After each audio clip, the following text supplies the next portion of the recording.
terminar, a ver, los principios de atención para poder terminar con esto, ¿ya? Y estar más o menos al día, ¿ya? A ver, en la farmacodinamia nos estamos refiriendo a los mecanismos moleculares, ¿no? Y estamos refiriéndonos también a las consecuencias de ese cambio molecular en el tejido, es decir, lo que llamamos nosotros mecanismo de acción, pues, molecular, pero hay un cambio en el tejido, ¿no? Puede aumentar o disminuir su función. Entonces, uno de los mecanismos de acción se basa en los canales iónicos. Se basan los canales iónicos, ¿no? Sabemos que la principal subunidad es la alfa, ¿no? Que tiene varios dominios, cada uno de estos paquetes son dominios, y cada dominio está formado por esos cilindritos que son segmentos transmembranos. Acá hay dos unidades más. Los canales iónicos son así. No vamos a entrar a la discusión de cómo son, porque lo que queremos básicamente es ver cómo actúan, ¿no? En todo caso, acá tenemos un dominio, este dominio desenrollado, ahí están los segmentos de la membrana, y el segmento S4 es el sensor de voltaje, que capta las variaciones, los cambios en la positividad o negatividad a través de la membrana, la diferencia de potencial, y eso es lo que facilita la apertura del canal para que pueda ingresar por ahí el sodio, o ingresar el calcio, o salir generalmente el potasio. ¿No? Eso más o menos es la idea. Es lo mismo, y acá vemos de que por fuera, ahí están las unidades, ahí están los dominios, dominio 1, 2, 3, 4, ahí está el sensor de voltaje, tiene sus crucecitas, que es el segmento 4, una parte que sirve para inactivación. Entonces el canal se abre por fuera y generalmente se cierra por dentro. Acá están las bases, ¿no? Está cerrado, acá está abierto, y cuando se cierra por dentro se llama que está inactivado. Lo importante es que hay medicamentos como la lidocaína, que es un anestésico local, un corte, una herida, hay que suturarlo, se inyecta lidocaína, anestésico local. O una persona que está convulsionando se pone fenitoína, que es un anticonvulsivante, ¿no? Para que cese de convulsionar. Tanto la fenitoína como la lidocaína actúan en canales iónicos. No son receptores ionotrópicos, ¿no? Son canales iónicos, ¿no? Dependientes de voltaje. Es diferente al receptor ionotrópico, que lo vamos a ver. Entonces, el medicamento ingresa por difusión, digamos la lidocaína, y se ioniza en el interior del nervio, del tejido nervioso, se ioniza, y así ionizado cierra el canal por la porción interna. En el citoplasma ahí se ioniza y cierra el canal, o sea, por el lado de la compuerta de inactivación. Entonces lo cierra, lo mantiene inactivado, lo mantiene cerrado por dentro, y ya no ingresan iones, y desaparecen las convulsiones, o ya se pierde la sensibilidad, ¿no? Esa sería la idea. Este es un canal de potasio que tiene un modelo un poco diferente, que funciona de una manera parecida. Y hay canales de potasio no solo dependientes de voltaje, sino estos que dependen de ATP para la exocitosis de la insulina, ¿no? Que son ya una variante de los canales, no son sensibles a ATP. Los receptores ionotrópicos, estos sí son receptores, no son canales iónicos. Ustedes saben de que tienen un sitio para la unión al ligando, la porción extracelular. Entonces, cuando aquí se une el ligando, como en el caso de la acetilcolina, dos acetilcolinas se unen a la porción alfa, ¿no? Por fuera, por la parte externa del canal ionotrópico, receptor nicotínico, entonces este se va a abrir y va a entrar el sodio, va a haber una despolarización.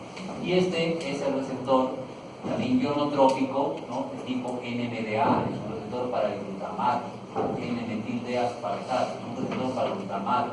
Entonces el glutamato se va a unir ahí, la bolita roja, se va a unir el glutamato a su receptor, el canal se va a abrir y va a entrar sodio y calcio, ¿no? Hay más cosas aquí, pero eso no lo vamos a ver en este momento. De hecho es que este es un receptor de tipo metabotrópico, ¿no? Que permite el ingreso de, ionotrópico, que permite el ingreso de sodio y calcio cuando el glutamato se une a ionotrópico.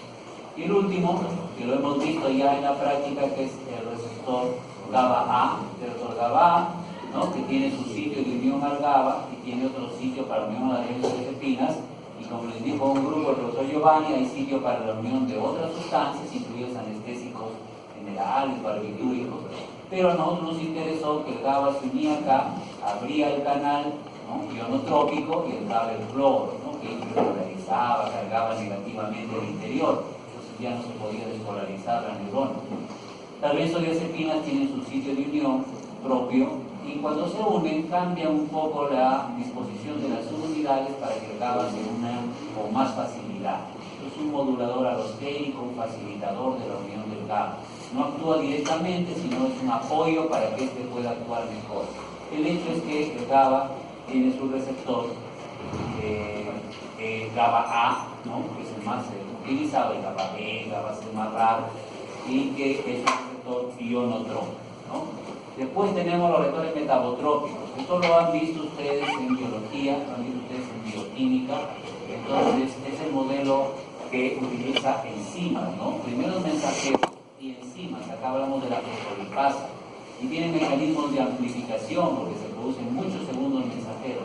Acá se puede unir, digamos, la adrenalina al receptor, y al unirse la adrenalina al receptor, una sola adrenalina puede activar una enzima que puede producir muchos segundos mensajeros.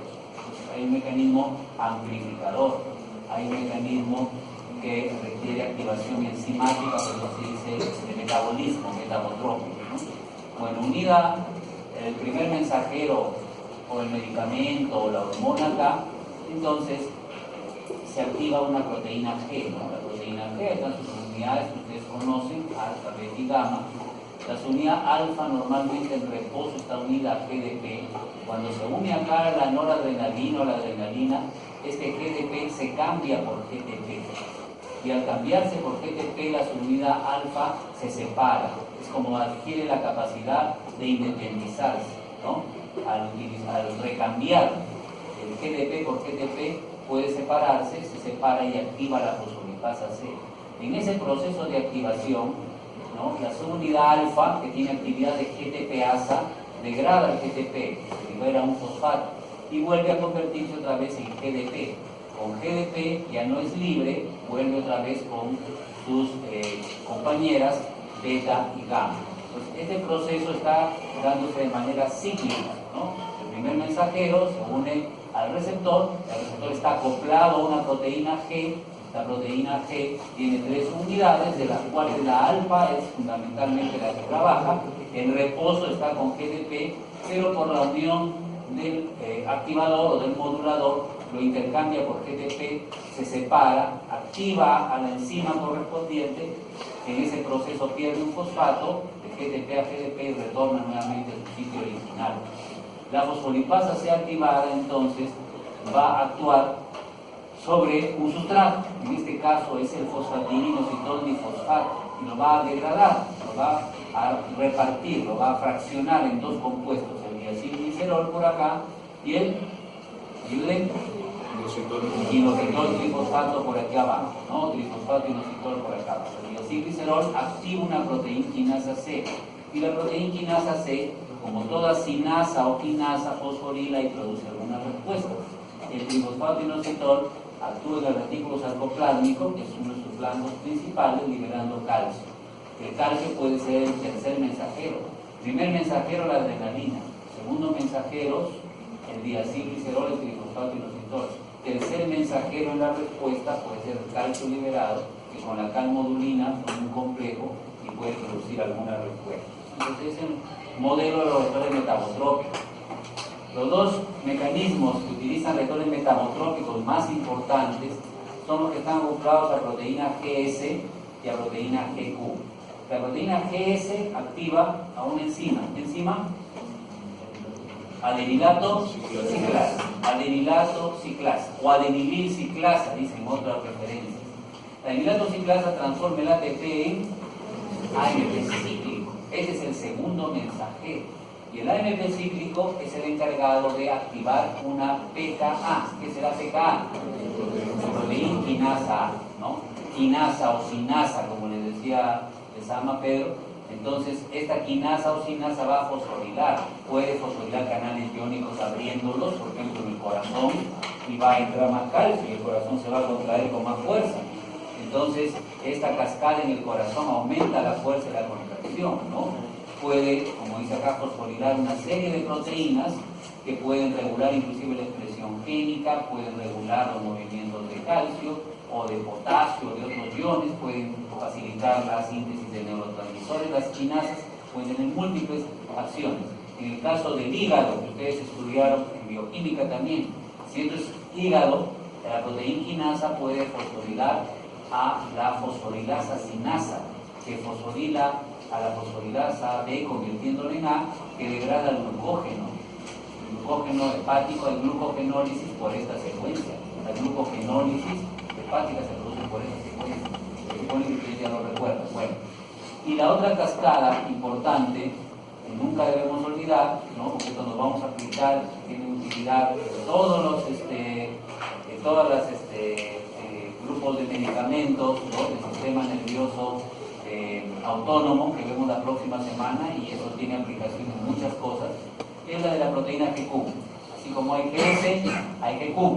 En este caso, es lo mismo que está acá, se habla de quién, fosfolipasa C. Ahí está el trifosfato inositol, ahí está el diacilglicerol, que es lo que se dijo acá. Es la misma secuencia, igualito que dice ahí, lo mismo que está mencionando, ¿no? Acá está el receptor de rianodina, este receptor de rianodina, o receptor para el IP3 en el retículo, para que salga calcio, y el diacilglicerol que activa la proteína C, que también puede tener sus acciones aumentando el calcio, ¿no? Regulando expresión génica, ¿no? Modificando actividad de enzimas, y una serie de acciones que son dependientes de esta sinasa C. Entonces, proteína A, ALP cíclico, proteína C, diacilglicerol y fosfolipasa C, ¿no? Entonces, eso ya queda más o menos claro. Y acá hay un ejemplo de lo mismo, pero ya de manera un poco resumida, ¿no? Cuando un asmático, ¿no?, usa salbutamol, quiere que su músculo liso bronquial se relaje para que pueda respirar mejor. Entonces, para que eso suceda, se usa el famoso salbutamol para que se relaje su músculo liso, se dilate el bronquio y pueda respirar mejor. Entonces, el salbutamol es un beta-2 simpático mimético, o sea, actúa como si fuera la adrenalina, pero en los receptores beta-2, no actúa en otros receptores. Entonces, esto sería un receptor beta-2. Está acoplado a quién, se ve más o menos aquí, que dice proteína que activa la adenilciclasa o adenilatociclasa, la cual transforma al ATP en AMP cíclico. Y el AMP cíclico, ¿no?, activa la proteinquinasa A. Esta es la proteinquinasa inactiva, ¿no?, que tiene su unidad R. Cuando pierde esa R ya queda activa. Se activó la proteinquinasa A. La proteinquinasa A activa a una fosfatasa, se llama miosina fosfatasa. Las fosfatasas, por eso sirve haber estudiado bioquímica en algún momento, por lo menos deben acordarse de esto. Las sinasas fosforilan, pero las fosfatasas defosforilan. Entonces, la proteincinasa fosforila a una fosfatasa. Al fosforilarla a la fosfatasa, esta está activa. La fosfatasa activa actúa sobre la miosina fosforilada, a veces fosfomiosina, miosina fosforilada. Como la miosina fosfatasa quita fosfato, entonces le quita su fosfato a la miosina fosforilada y la convierte en miosina sin fosfato. Cuando la miosina no tiene fosfato, no puede unirse la miosina con la actina, no hay contracción, hay relajación. Para que haya contracción, tiene que estar como miosina fosforilada. La fosfatasa le quita ese fósforo, lo deja como miosina sola, y en esa circunstancia hay relajación. Entonces, esto es lo que sucede en el asmático para que su bronquio se dilate. Salbutamol, receptor beta-2, ES, activa el dilatociclasa, MP cíclico, proteíncinasa A, que activa una miosina fosfatasa que defosforila la miosina, no se une con la actina, relajación. Y al contrario, acá hay un modelo, por ejemplo, que tiene lugar cuando una mujer, digamos, tiene pues contracciones irregulares, ¿no? Algunas mujeres son de la región de la sierra, y eso es dividido, pero sucede más un poco en las regiones de la sierra del Perú, tienen muchos hijos, ¿no? Y no quieren a veces usar métodos contraceptivos, ¿no? No quieren cuidarse con ningún método, a veces son muy idiosincrasias así. Entonces, después de muchos partos ya el útero no se contrae bien, ¿no? Entonces, a veces, como el último niño ya ha tenido como 6 hijos, ya tiene su equipo de vóley, ya tiene el séptimo, no. Entonces, el séptimo niño ya encuentra un útero pues ya con poco músculo liso. Ya no hay suficiente músculo liso. Con cada parto, con cada embarazo se pierde el músculo liso del útero. Ya se reduce la cantidad de músculo, se forma más tejido conectivo. Entonces, para mejorar en las contracciones, porque el séptimo no quiere salir, ¿no? Las contracciones están muy débiles, o ya salió el niño, pero el útero no se quiere contraer, y eso se llama hemorragia postparto, comienza la mujer a desangrarse porque el útero no se contrae, y el niño nació, pero el útero después del parto debe contraerse para evitar una hemorragia. Si no se contrae, entonces una de las cosas que se puede colocar es oxitocina. Se le puede poner también ergonorina, que actúa de manera parecida, o una prostaglandina, que es un misoprostol, también podría utilizarse. Todos estos fármacos, ¿no?, van a favorecer la contracción del músculo liso, en este caso uterino, para que disminuya la hemorragia. Entonces, ¿cómo se produce esa contracción? Tiene que unirse a su receptor. Si es la oxitocina, a un RO, o receptor de oxitocina, ¿no? Si es la prostaglandina, F a un FP. Y así el receptor va a depender, pues, de la sustancia. Una vez que se une a su receptor, activa una proteína G. ¿Qué proteína G es? Proteína GQ, sino que de esa proteína GQ, la proteína GQ en este caso, ¿no?, lo que va a trabajar siempre, hemos dicho, la subunidad alfa, ¿ya? Entonces aquí el esquema dice que alfa, claro, es una proteína GQ, actúa la subunidad alfa. El hecho es que esta proteína GQ, mediante su subunidad alfa, activa una enzima, y ya la dijimos ya, ¿cómo se llama? Fosfolipasas. Convierte al PIP2, acá se lleva un error, en diacilglicerol e IP3. Y una vez que tenemos diacilglicerol e IP3, sale calcio ¿de dónde? ¿Qué sale esto? Los retículos endoplásmicos. Entra calcio por unos canales que los va a abrir el diacilglicerol mediante la proteína quinasa C, va a abrir esos canales de calcio. El diacilglicerol mediante proteína quinasa C va a abrir acá unos canales de calcio y va a entrar calcio. Y va a entrar calcio también por canales dependientes de voltaje. El calcio se une ¿con quién? Con la calmodulina, calcio-calmodulina. Activan una miosina sinasa de cadena ligera. Miosina sinasa de cadena ligera.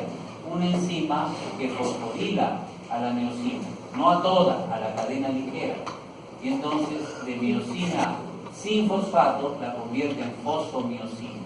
Una vez que está como fosfomiosina, así como fosfomiosina, la miosina, que es este azul, puede engancharse en la actina, que es este medio morado, y tracciona, tira, como saben ustedes por fisiología, y produce la contracción.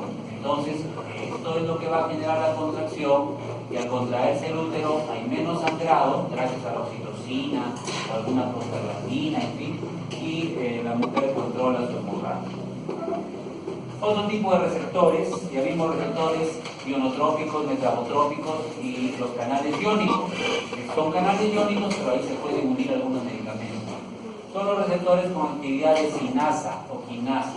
El ejemplo típico es de insulina, esto lo vieron en bioquímica, ahí está la insulina uniéndose a su receptor. En la porción interna de la subunidad beta, esta es la subunidad alfa, y la perito subunidad alfa, acá están las unidades beta, que son transmembranas, ustedes lo han visto ustedes en su momento. Hay residuos de tirosina, el aminoácido tirosina está en relación con la porción citosólica. Esta parte de acá es esto mismo, esta región de acá, lo verde de acá, es esta partecita que está acá, ¿no? Entonces ahí están los residuos de tirosina, del aminoácido tirosina, que se pueden autofosforilar. Cuando la insulina se une por acá, entonces hay una aproximación y la tirosina, ¿no?, es capaz de fosforilarse. Estas P significa fosforilación. Una vez fosforiladas, adquieren actividad de sinasa, actúan como si fueran a su vez enzimas fosforilantes, que fosforilan al IRS. ¿Qué significa IRS? ¿Se acuerdan? Sustrato del receptor, o para el receptor de insulinos, ¿no?, que a su vez actúa sobre un complejo, ¿no?, que es fosfatilinositol 3 quinasa. Esto se llama normalmente otra enzima que es fosfatilinositol 3 quinasa. Y así, ya no lo vamos a ver ahorita, se producen fosforilaciones sucesivas que, por ejemplo, translocan al GLUT4. El GLUT4 que se ubique en la membrana facilita la entrada de glucosa. Pero el hecho es que hay receptores, como el receptor de insulina, que tienen actividad de sinasa.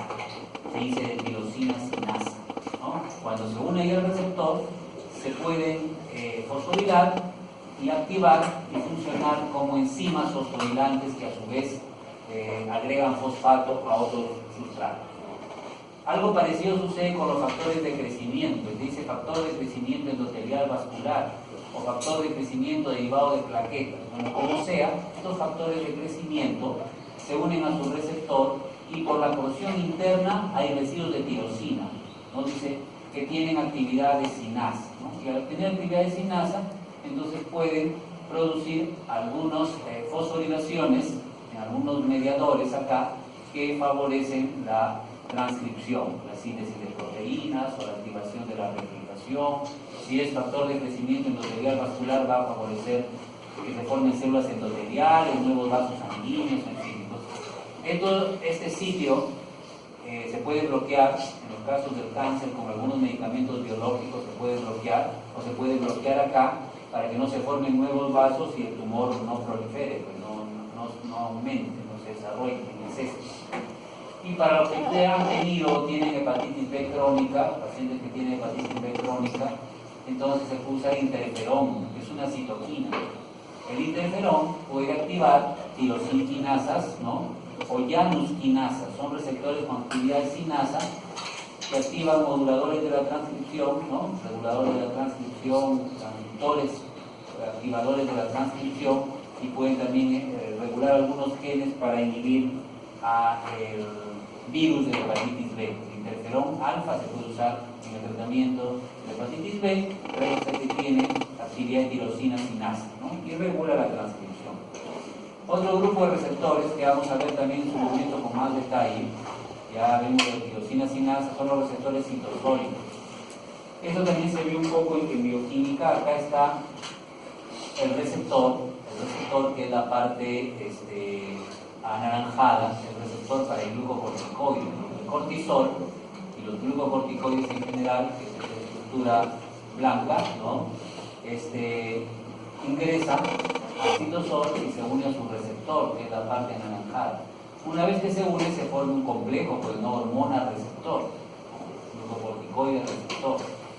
Esta estructura entonces es un receptor citosólico. Una vez que se formó, puede haber algunas respuestas citosólicas un poco más rápidas, que se llaman aquí activaciones no genómicas, o pueden haber respuestas más tardías, que requieren que el receptor, junto con el agonista, junto con el corticoide, los dos juntos, el complejo hormona-receptor, ingresen al núcleo, se dimericen, actúen sobre el ADN y produzcan un aumento de la transcripción de algunas sustancias, no produzcan también un bloqueo de la síntesis y la transcripción de otras. Esto lo vamos a discutir en su momento. Ahorita solamente nos quedamos en que hay receptores citosólicos como de los glucocorticoides, los estrógenos igual, ¿no? La testosterona igual tiene que unirse a un receptor citosólico.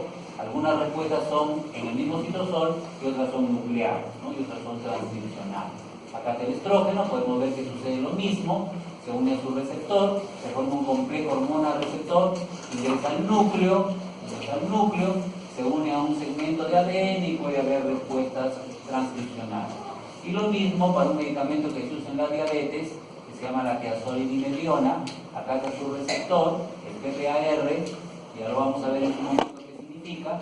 Se une al PPAR, que es un receptor citosólico, y este ingresa al núcleo. Y en el núcleo, aquí vemos el ADN, se puede formar un número de proteínas, enzimas determinadas. Pero también, así como hay activación de la transcripción, puede haber represión de la transcripción. Y a veces el mismo medicamento, con el mismo PPAR, cuando llega al núcleo, bloquea algunos genes que pueden ser nocivos, ¿no? Que pueden producir transcripción de citoquinas o enzimas inflamatorias. Es una ventaja que también lo vamos a ver en un momento. Entonces, no siempre los receptores citosólicos activan la transcripción, a veces producen represión, o sea, bloquean la transcripción. Otro modelo de receptores, ¿no? Son los receptores enzimáticos, son los receptores, en realidad son enzimas y donde se van a unir medicamentos, y ese es el más conocido, ¿no?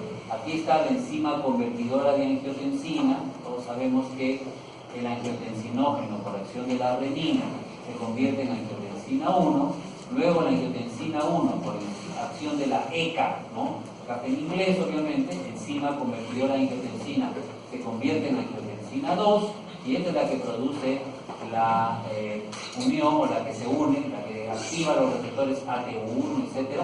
Y estos receptores son los que producen ya la contracción, la presión aumentada, en fin. Pero este proceso de angiotensina 1 a angiotensina 2 se da por una enzima, la enzima convertidora de angiotensina. Entonces viene el IECA, ¿no? Inhibidor de la enzima convertidora, por ejemplo, un IECA, captopril, ¿no? Enalapril, esos que terminan en pril, estos son IECA, se une a la enzima y la inhibe. Al inhibir a la enzima, entonces ya no se produce la formación de angiotensina 2 y esto controla la presión arterial, ya no va a haber estímulos sobre los receptores AT1 en particular. Por supuesto que la enzima convertida en angiotensina puede tener otras acciones, por ejemplo, degradando la glicemina, pero eso se verá también en su momento. Nos interesa básicamente entender esta parte de acá, de que hay medicamentos que bloquean algunas enzimas. Entonces, los receptores serían enzimas, como la enzima convertidora de angiotensina. Igual sucede con los AINES, eso también lo vamos a discutir con más calma en su momento. Aquí está la ciclooxigenasa, como ven hay una ciclooxigenasa 1, COX-1, ¿no? Un poquito más chiquita, y una COX-2 un poco más grande, ¿no? Una posición un poco más globular, digamos en el extremo una COX-2. Eso también se discutirá en su momento. El hecho es que los AINES, ¿no? Los AINES, antiinflamatorios no esteroideos, que están bloqueando, ¿no? Bloqueando el sitio activo de la COX-1 y la COX-2. Hay selectividad, esa selectividad también se va a ver en su momento. El hecho es que los AINES, como la aspirina, pueden bloquear el sitio activo.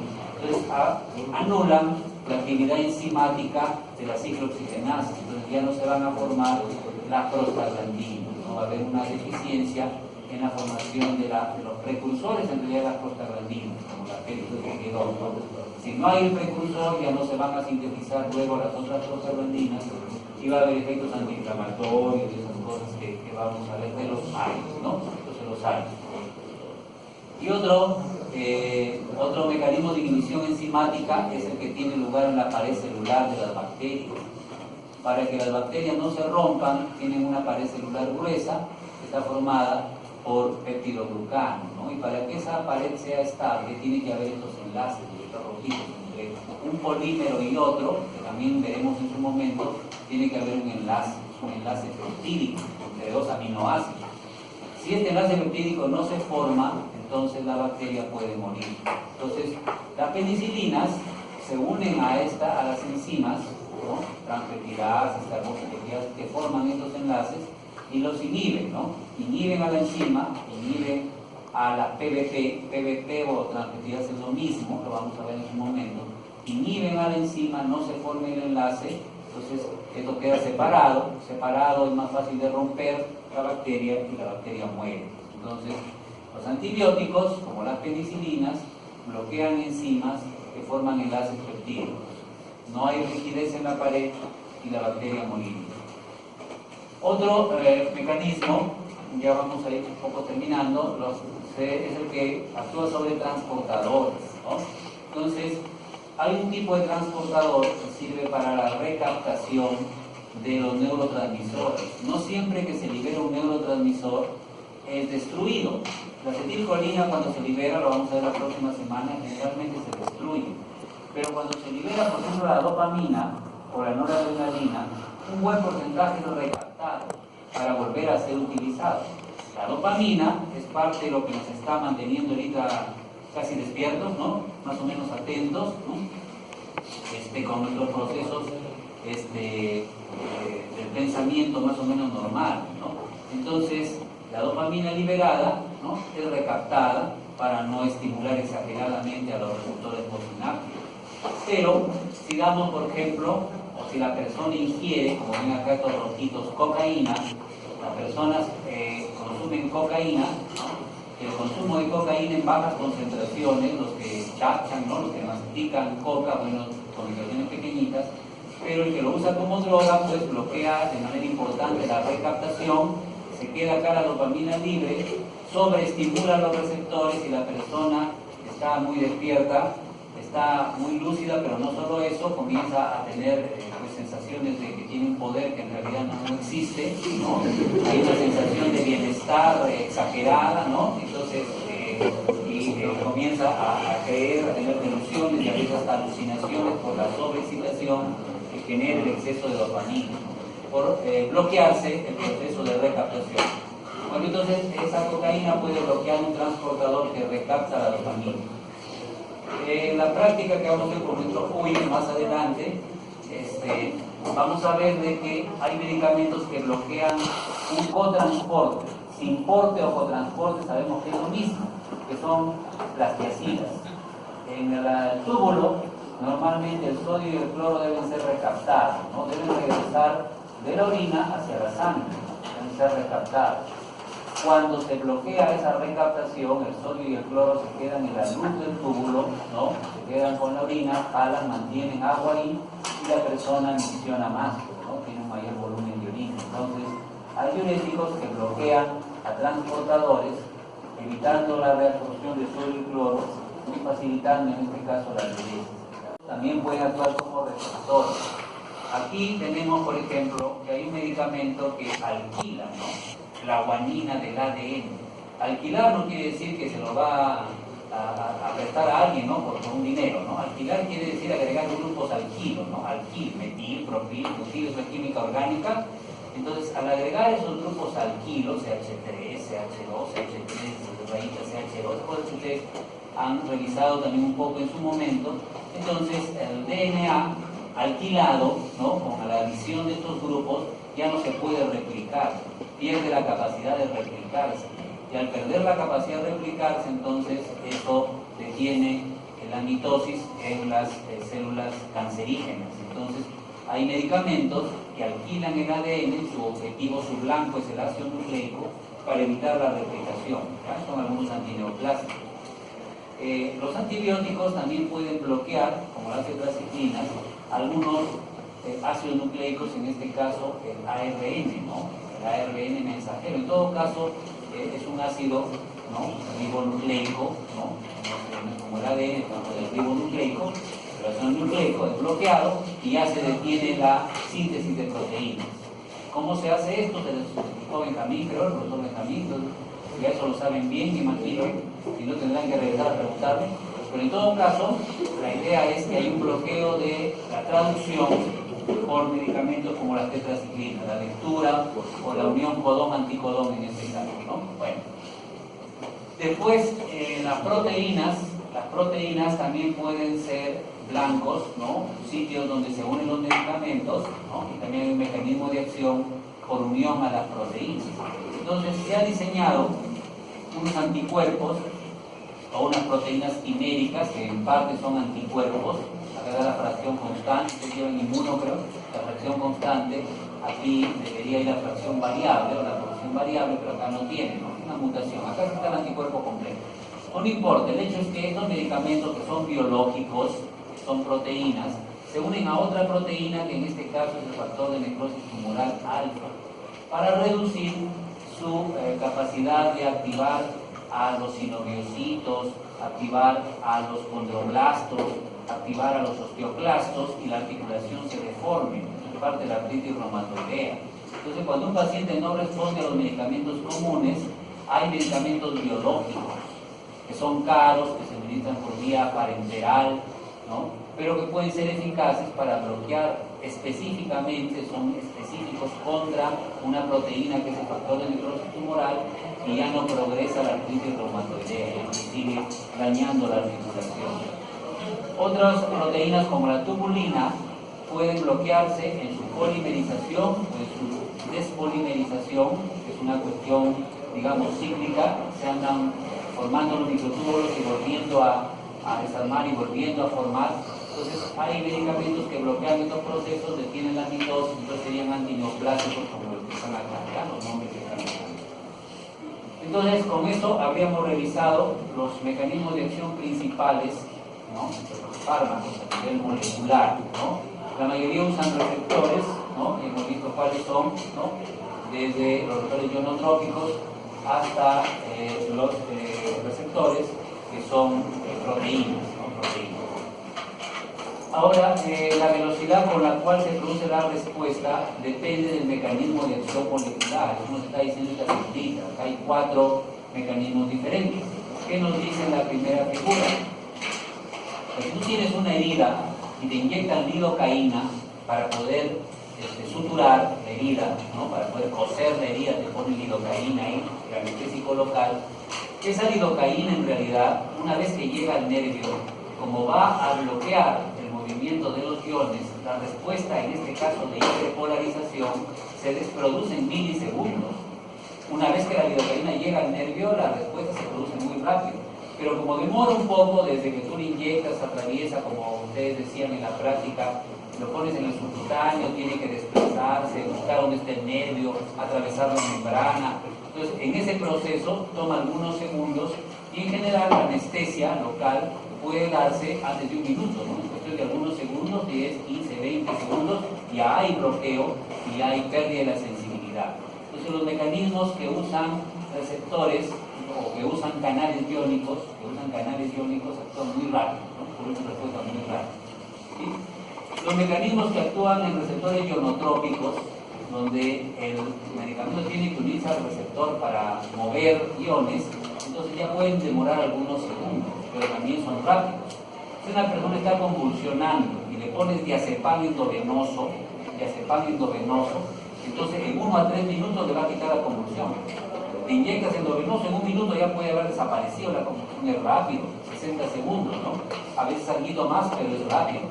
¿Por qué no es un poco más rápido? Si dice acá que demora segundos, es que tiene que llegar, pues, ¿no? Por la sangre, tiene que llegar hasta la barrera hematoencefálica, tiene que cruzarla, buscar el sitio donde está produciéndose la excitación, llegar al receptor y recién entonces produce el cambio. Buscar al GABA A y producir el cambio, ¿no? Entonces, ahí está el retraso, pero en realidad el efecto es bastante rápido. En la realidad clínica, en 1 a 3 minutos te quita la convulsión. Cuando son receptores metabotrópicos, producen segundos mensajeros. Entonces, si una persona tiene una crisis asmática, inhala su salbutamol, no tiene su inhalador, ¿no? Ahí aspira su puff, que es salbutamol, y el salbutamol llega al bronquio y va a producir también la respuesta en cuestión de segundos, pero va a demorar un poquito más que esto. No es que en 3 minutos se le quite el espasmo, ¿no? En cuestión de unos 5 a 10 minutos, 15 más o menos, ya la persona siente alivio. Y a la media hora probablemente ya está bastante aliviado. Entonces, toma un poco más de tiempo porque no es cuestión solo de que entren iones. Aquí tienen que formarse segundos mensajeros, que tiene que activarse la miosina fosfatasa y todas esas vainas que hemos dicho para que haya relajación del músculo liso. Entonces, toma más tiempo, ¿no? Aunque el medicamento está aplicándose directamente por inhalación, ¿no? De todas maneras es rápido. En el panel C dice fosforilación de proteínas. Entonces, cuando un diabético tiene una glucosa de 300, digamos, ¿no? Y le ponen insulina, ¿no? Le ponen insulina, así sea endovenosa, a la hora más o menos ya la glucosa debe haber bajado. El control se hace más o menos a la hora, no se hace antes, ¿no? Aquí la respuesta puede ser en 5 a 15 minutos, acá puede ser en 1 a 3 minutos, acá la respuesta es en segundos. Aquí la respuesta ya demora más o menos de 30 a 45 minutos en darse. Entonces, generalmente a la hora se le hace un control, a ver si ya bajó la glucosa. En otra hora, otro control. Entonces, más lenta, la actividad de tirosina, que tiene que fosforilar varias cascadas, que el SRI, que la CAT y una serie de cuestiones, que es el RANDO, que es el 4, y la activación de los mecanismos de glucogénesis, en fin, toman más tiempo. Entonces, ya se den varios minutos, generalmente en 1 hora. Y finalmente, cuando a una persona se le aplica espironolactona, que va a actuar bloqueando a la aldosterona, que es un glucocorticoide, para que empiece a miccionar, para que empiece el efecto diurético de la espironolactona, tiene que haber todavía cambios en la síntesis de ARN, ¿no? Procesos transcripcionales.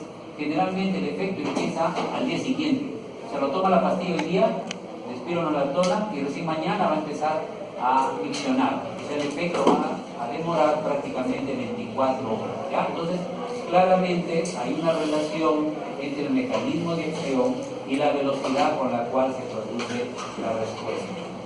Y 3 cositas para terminar, ¿ya? Afinidad quiere decir la capacidad de unirse al receptor. Todos los medicamentos para que puedan actuar tienen que tener actividad, si no, no actúan. Ahora, algunos de ellos tienen actividad intrínseca y otros no la tienen. Actividad intrínseca es la capacidad para aumentar el funcionamiento, ¿no? La función biológica del tejido.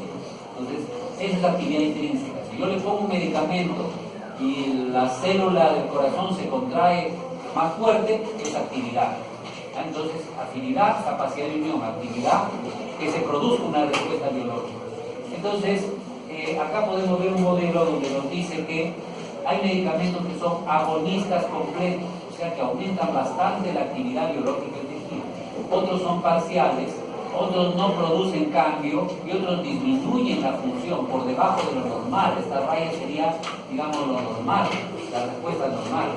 El agonista completo es un medicamento que se une al receptor y tiene actividad intrínseca muy alta. ¿Por qué? Porque se une solamente a las formas activas del receptor. Todos los receptores pueden estar en dos formas, inactivos o activos. Cuando un medicamento se une solo a las formas activas, es un agonista completo. ¿Cuándo sería un agonista parcial? Cuando la mayoría se une a la forma activa, pero un poco se une a la forma inactiva.